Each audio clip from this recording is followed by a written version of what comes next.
I don't really need any deep sleep. I just want to feel weak when I feel weak. Hey everyone, welcome to Freedom Talks with Kate. I'm Kate, of course. So I've really been struggling since COVID. My body just doesn't recover the way that it used to. And it's really hard to give myself permission and space to just know those days that I'm really fatigued and I'm really tired. And so it's been a struggle, but a really good challenge for me. Something that I never used to do was respect my body. And I always have pushed it beyond its limits, which sometimes has been a good thing. But there have been in recent years many situations that by doing that and not respecting my emotional state and my physical state, I pushed beyond and it resulted in injuries and a lack of recovery and just a fatigue and tiredness. And so back in 2019, I really started noticing this. I really started noticing that my body was sending me messages that I needed to pay attention to it. And so today I really wanted to just hop on this train of body image, which has been a journey for me and I'm still on it. But this has been a topic of conversation almost every day for the last week. And I have a lot of different relationships and I'm involved in a lot of different types of communities. And yet this conversation comes up no matter who I'm speaking with. And I just wanted to take a few minutes to really talk about it because not only have I been conversing with people about this, but my inbox, my emails have been just blowing up with different types of topics around body image and acceptance. And so I just felt really called to discuss this topic. Over the course of the last year, this has been one of the hardest things for me to overcome. I finally understood what intuitive eating meant, and I was trying to overcome this disordered eating, which I will talk about on another video. And so what it came down to is, well, then how do I accept my body? If I'm not trying to alter it, restrict it, or any of that, critique it, judge it, what does that really mean? And I just didn't understand it. And I felt very overwhelmed by it. I felt frustrated by it.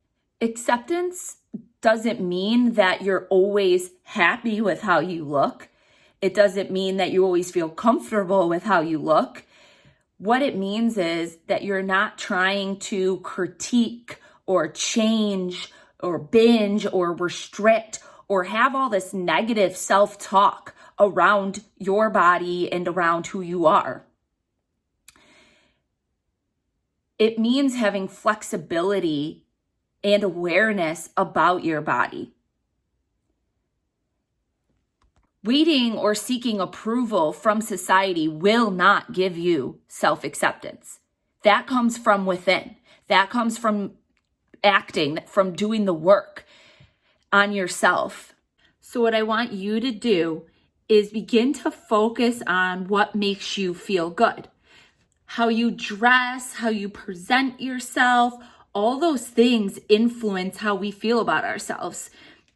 And so I want you to dress how you feel comfortable. So if that is tight clothes, if that's a crop top, if that's something a little looser, flowy, whatever it is that makes you feel like the queen you are, that makes you feel confident.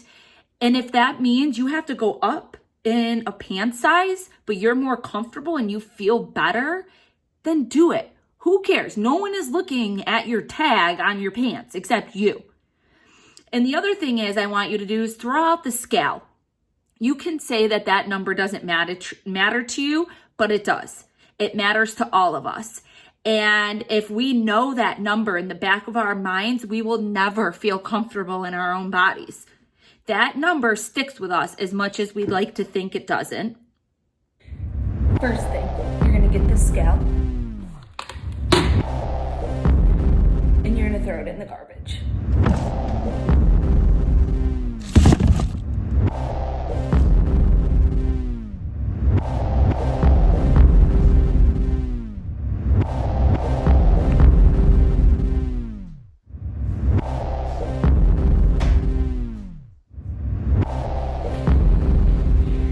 And don't forget to drink your water.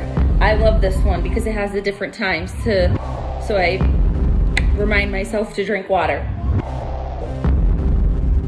All these things apply to body image.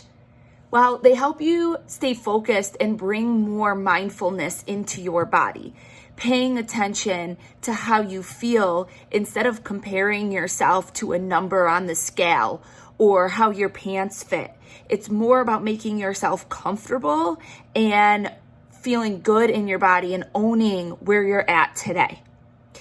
So if you have to go up in a size in a shirt or a pair of pants, who cares? Literally nobody cares except for you. Nobody's looking at the tag on the back of your pants when you're walking around the store. So who cares? Just put on, if you have to size up, put on a new pair of pants, put on a new shirt, and do whatever makes you feel the most confident and the most comfortable to be the queen that you are. Let me ask you something. What would happen if you thanked your body today for what it's been able to do for you? That it was able to get you up out of bed, walk around, do something, get your kid, play on the floor with your kids, run around with your kids, do yoga, do CrossFit, lift weights, go for a walk, play golf, whatever it is. Thank your body. Could be simple tasks too, being able to type on the computer. Thank your body. What would happen if you did that?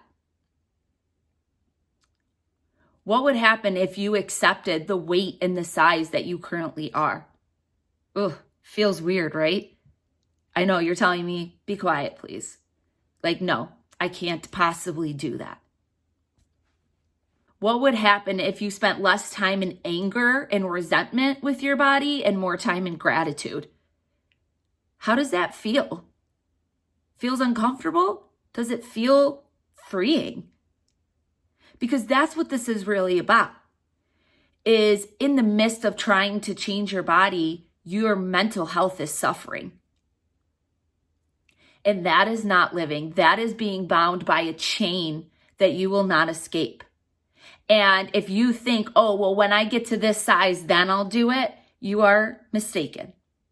Because I have spent most of my life wanting to change it more. And I look back at pictures and videos and think of myself very differently of how I looked. And then I think about my mental state at that time. And I think, wow, I looked really good. But then I was like, I realized, but all I was thinking at that time was how I was not happy with how I looked. And I wanted to critique it more. I wanted to change it more. I wanted to be thinner. I wanted to be this. I wanted to be that. Aware of how people view me. They view me as athletic and thin and muscular and whatever else. But that doesn't change the fact that I have all these negative, or I used to have all these negative self-thoughts about myself. And do I still have them? Sure. I just don't let them control me anymore. I acknowledge them, that they're there, but I don't let them dictate my behaviors. Where before, if I was feeling uncomfortable or what I thought was fat or whatever negative thoughts I was having about myself, I would let that dictate how I ate. If I restricted, if I binged, if I went on a diet, if I tracked my macros, I let it dictate all areas of my life. And I am very aware of my own body. I'm aware that I look a certain way to other people. And when I started thinking about this topic, I thought about this episode in This Is Us, if you've ever seen that show.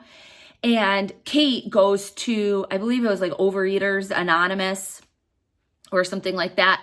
And she meets Madison, who is like this tall, thin, beautiful woman. And she ends up at like one of the episodes flipping out on her and saying that she's a complainer and that she just doesn't understand.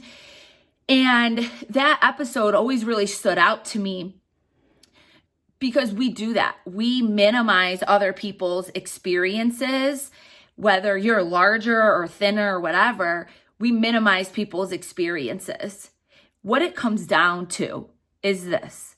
We all do it. We all feel uncomfortable in our own bodies. We refuse to accept the type of body that we were born with and that we live in. Now, I'm not saying that you can't ever lose weight or that you can't ever be or have the body that you desire, but there is a line here that right now we're risking our mental health and we're living in a state of suffering because of it. And that is not living. At the end of your life, what is going to really matter? Saying that you can't ever lose the weight or any of that. It's just saying that I'm not going to suffer through the rest of my life worrying about this.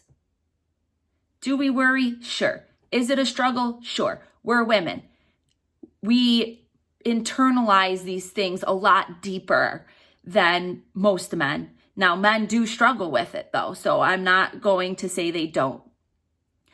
It's primarily women, and we need to stop judging ourselves. And when we can step into ourselves and own wherever we're at today, that is how we begin to change things for ourselves and for society. So I appreciate you stopping in today. Freedom Talks with Kate.